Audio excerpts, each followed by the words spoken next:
Assalamualaikum warahmatullahi wabarakatuh. Perkenalkan, kami dari kelompok 6 yang beranggotakan Ibu Feria Wulandari dari SMKN 58 Jakarta dan saya sendiri Weni Mahdalena dari SMAN 64 Jakarta.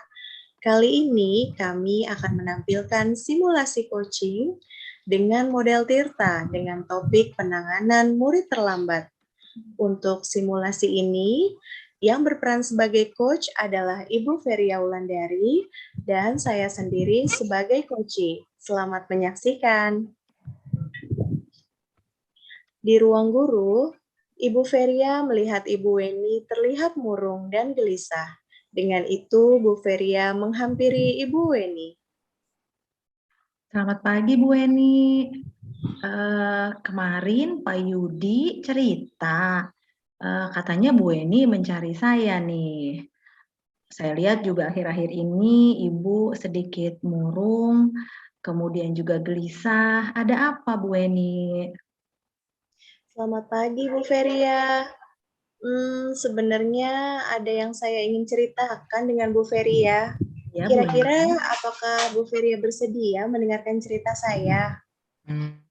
Nah, kebetulan hari ini saya sedang tidak mengajar. Jadi sepertinya kita ada waktu nih Bu Weni buat ngobrol-ngobrol. Wah, syukurlah. Begini Bu Feria, beberapa hari ini saya mendapatkan informasi dari guru piket mengenai salah satu murid saya yang selalu saja terlambat. Oh, ini murid Bu Weni. Berarti apakah ini perwalian Bu Weni juga? Betul Bu Feria. Gitu. Ini sebagai informasi, kalau boleh saya tahu, sudah berapa kali ya Bu Weni keterlambatannya dalam 1 bulan ini?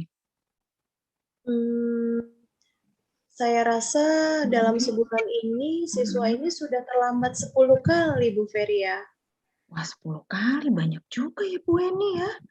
Gitu. Nah, kemudian ini menurut Bu Weni, keterlambatan anak ini apakah karena satu hal atau apa gitu Bu Weni? Berdasarkan alasannya, siswa ini sering terlambat karena kesiangan saat bangun pagi, dikarenakan mengerjakan tugas yang diberikan dari sekolah hingga larut malam. Seperti itu.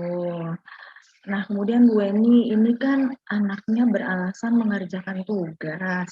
Artinya, apakah permasalahan ini juga dialami oleh murid-murid yang lain, Bu Weni?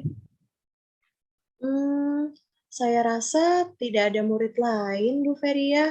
Hanya murid ini saja yang bermasalah dengan keterlambatan. Seperti itu.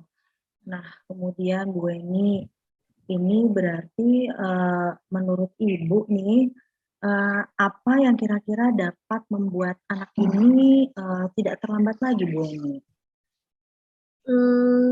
Menurut saya, siswa ini sebaiknya mengatur manajemen dirinya dengan lebih baik lagi, khususnya manajemen waktu, agar dia bisa lebih menghargai waktu, agar kejadian keterlambatan ini tidak menjadi kebiasaan yang akhirnya dianggap biasa oleh murid ini. Oh, jadi menurut Bu Weni penting melakukan manajemen diri ya Bu Weni dari anak ini. Nah, kemudian Bu Weni, kira-kira hal apa lagi yang bisa merubah perilaku dari anak ini agar kedepannya dia bisa lebih tepat waktu? Menurut saya, perlu adanya pendisiplinan yang lebih tegas masalah waktu oleh stakeholder di sekolah, dimulai dari guru, pegawai tata usaha, dan siswa itu sendiri. Selain itu, tentu saja peran serta orang tua dalam mengingatkan putra-putrinya saat di rumah, agar tidak bangun kesiangan dan terlambat sampai di sekolah. Baik, jadi di sini kalau saya simak artinya kalau tadi Bu Weni bicara tentang manajemen waktu, sekarang tentang pendisiplinan, artinya di sini dibutuhkan adanya budaya positif ya Bu Weni ya, baik itu dari murid maupun dari lingkungan sekolah kita, bukan begitu Bu Weni? Betul Bu Feria. Baik, oke Bu Weni. Nah sekarang saya mau bertanya lagi nih Bu Weni. Sejauh ini Bu Weni, kira-kira langkah apa yang Ibu ambil sebagai wali kelas Bu Weni? Sebagai wali kelas, saya sudah menindaklanjuti kejadian keterlambatan ini. Dimulai dengan pemanggilan siswa itu sendiri, dan pemanggilan orang tua, hingga melibatkan guru BK sebagai pihak ketiga untuk menyelesaikan masalah keterlambatan ini. Iya. Nah, sebagai informasi Bu Eni mungkin sudah berapa kali anak ini dipanggil? Saya sudah melakukan pemanggilan orang tua dan pembinaan siswa ini kurang lebih sudah 4 kali. Sudah 4 kali ya Bu ya. Nah kemudian dari 4 kali pertemuan tersebut, apa sebetulnya yang Bu Eni harapkan dari bertemunya Ibu dengan orang tua dan anak tersebut Bu Eni?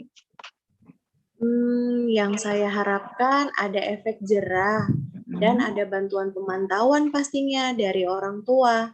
Karena di pagi hari lingkungan keluarga yang paling berperan. Baik. Nah, kemudian selain dari pemanggilan orang tua nih Bu Eni, adakah metode penanganan lain yang juga efektif Bu Eni? Menurut saya, metode lain yang juga efektif adalah dengan menggunakan metode restitusi. Sebab dalam metode restitusi ini, siswa bisa lebih terbuka dan jujur akan perilaku yang dia lakukan pada saat itu. Benar Bu. Baik, Ibu artinya menganggap bahwa metode restitusi ini akan mampu merubah perilakunya Bu Eni ya? Betul Bu Feria. Baik, nah Bu Eni selanjutnya adalah kira-kira apa komitmen dari Ibu terkait dengan pelaksanaan restitusi ini? Komitmen saya agar dapat menumbuhkan kesadaran pada diri siswa, agar lebih menghargai waktu dan lebih baik lagi dalam memanajemen dirinya. Wah, saya rasa apa yang sudah Bu Weni rencanakan dari awal sampai dengan akhir itu sudah merupakan rencana yang sangat teratur ya Bu ya. Saya sangat berharap bahwa rencana-rencana ini dapat Ibu realisasikan dengan baik dan lancar, sehingga nanti Bu Weni juga bisa menemukan solusi-solusi atas permasalahan terhadap anak ini. Mudah-mudahan semua lancar ya Bu Weni. Amin. Terima kasih Bu Feria sudah mendengarkan dan memberikan saya penguatan atas cerita yang saya sampaikan tadi. Ya, baik Bu Weni.